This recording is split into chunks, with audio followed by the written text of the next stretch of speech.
Do you find yourself constantly haunted by the weight of regret? Even replaying old memories and experiences over and over again in your mind, wishing that you could see some sort of different outcome? Well, if this sounds like you, and if you're ready to set your regrets to rest once and for all, I have not just a video here for you today, but an exercise that we can go through here together so that you can actually leave your regrets behind in the past where they belong.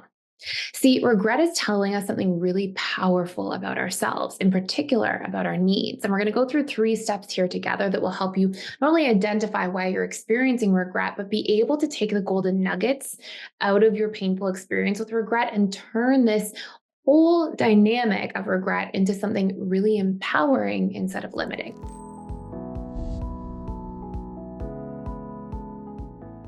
Also, if you're new here, my name is Thais. I'm the founder of the Personal Development School. I spent about 10 years or so in client practice, another 4 or 5 years building personal development school, and have seen thousands of clients, students, in all sorts of capacities. And I put daily YouTube videos out here for you to learn about your attachment style, your subconscious mind, and how to really heal.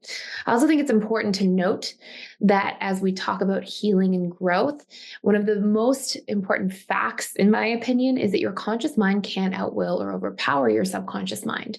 So, really, we can have these conscious dynamics of going, I want to just leave the regret in the past where it belongs. I don't want to keep feeling like this, but what happens is we ruminate and ruminate and ruminate. And it's because your conscious mind can't outwill these subconscious programs. And you're going to learn in this video too a little bit about what that actually means. But your subconscious mind is responsible for roughly 95 to 97% of your beliefs, your thought patterns, your emotions, your actions, and your conscious mind is 3 to 5%. So if you've ever had the experience of feeling like you're in push-pull where you're going, I just want to stop thinking about this. I just want to set it to rest, repress it away, but you find yourself constantly ruminating. Well, there's a really good set of reasons for this. So, first, we have to understand what regret is actually made up of. And I'm actually going to take you through a little slide here so you can see this yourself. Okay. So, if you look at regret, we have to understand what regret is made of. And first, it's made up of your unmet needs. Okay. So let's take a look at this. Let's say you're dating somebody. I had a client once, actually, we'll share her experience. She was constantly ruminating about a past relationship. She said that she got into an argument with somebody she was dating, and this person was, quite loving to her, made her feel really seen and special and important and cared for. And they're only a few months into dating, but they got into an argument and she sort of pushed the person away. And then the person actually said, okay, fine, it's not going to work. And they didn't come back. And for months after, she ruminated and ruminated and ruminated and wanted to figure out why this was happening. Well, what was actually happening, and I think this is a really important dynamic to recognize, is that our subconscious mind, again, is really running the show. And when your subconscious mind, which is a needs meeting machine, it's designed to get your needs met. When it can't get its needs met in the present, it gets its needs met instead through fantasizing about future experiences. So if you've ever seen yourself fantasizing about things, often you're fantasizing about specific needs that you feel disempowered to get met in the present. So you project them out into the future. Or if we aren't fantasizing about the future, we will often get our needs met through ruminating about past experiences where our needs were met. So what's actually happening is when your subconscious mind feels disempowered to get its needs met here and now, it goes back and thinks of past experiences, because when it does, fantasize about those past experiences and think about the memories, right? It creates an emotional response, which essentially simulates getting your needs met in some form. So when you're constantly thinking, oh, this past relationship and all the great times and all the times that these beautiful things happened, it's making you feel connected to those needs that were being met in the memory. And so your subconscious will basically be reaching to get those needs met in that way when it feels really helpless to get its needs met in the present. And that brings me to this really important second part, which is that, when you've got these unmet needs and then you feel helpless to get them met in the present, well, now you attach to your past. Okay. You attach to past memories, nostalgic experiences to try to simulate getting those needs met in some form. And so guess what happens?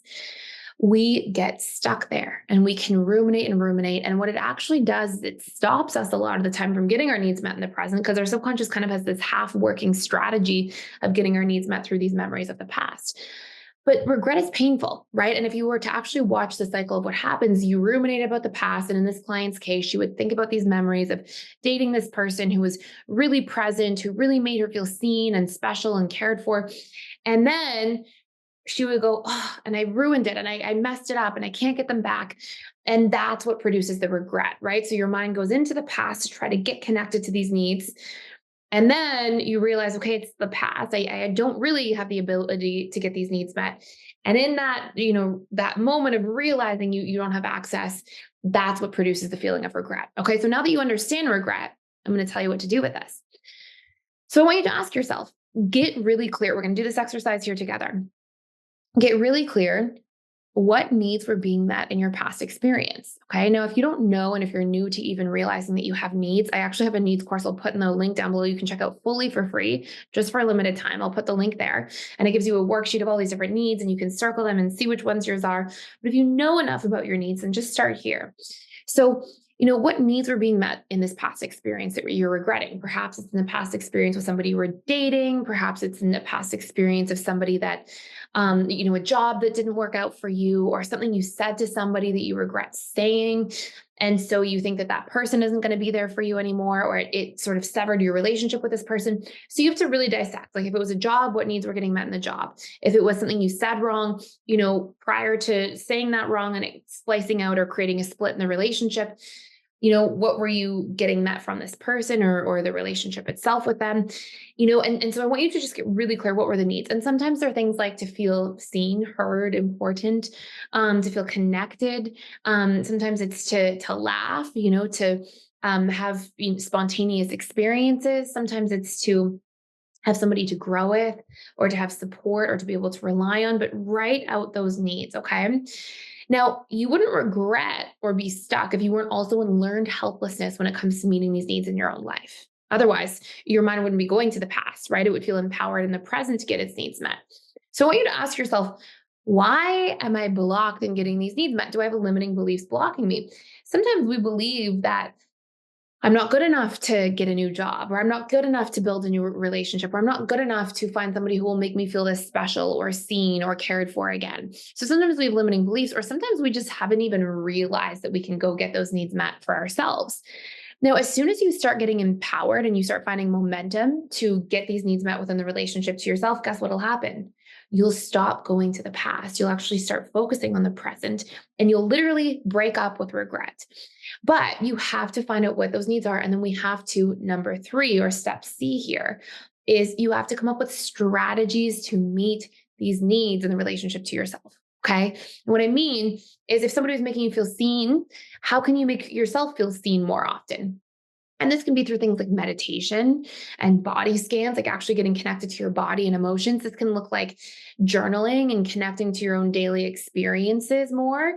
This can look like validating your own emotions more often when you're hurt about something, instead of being like, oh, it's fine, nothing bothers me. No, actually, this did affect me. I'm seeing myself, I'm hearing myself, and I'm going to set a boundary, right? Like, there can be these really important ways of doing this, but it won't be until you come up with strategies to meet your own needs and actually start seeing a little bit of momentum there, because you're actually doing these things, that you'll break up with regret. And then the cool part is that you won't just end this painful cycle of regret, but you'll actually grow dramatically as a person, because you wouldn't be hurting over those needs if they weren't really important to you and to your life and for you in this next season and chapter of your life.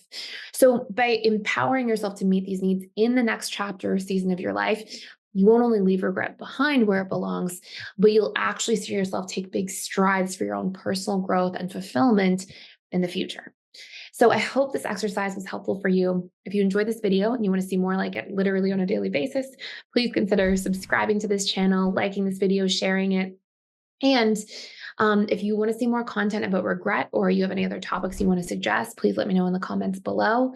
And I really appreciate you stopping by and being here. And I look forward to seeing you in future videos.